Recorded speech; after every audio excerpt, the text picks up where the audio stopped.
Hello everyone, आज हम समझेंगे फैक्टर इनकम और ट्रांसफ़र इनकम क्या होती है। फैक्टर इनकम वो इनकम होती है जो हमें काम करने पर मिली हो, या फिर हम कह सकते हैं कमाई हुई इनकम को हम फैक्टर इनकम कहते हैं।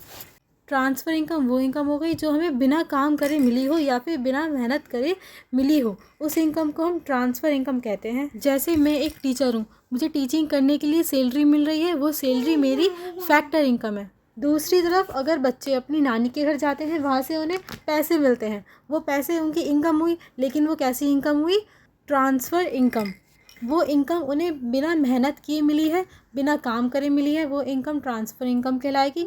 वहीं अगर हम काम करके इनकम अर्न कर रहे हैं, वो इनकम हमारी फैक्टर इनकम कहलाएगी। फैक्टर इनकम में आती है rent, wages, interest and profit. National income को निकालने के लिए भी केवल फैक्टर इनकम का ही यूज़ किया जाता है।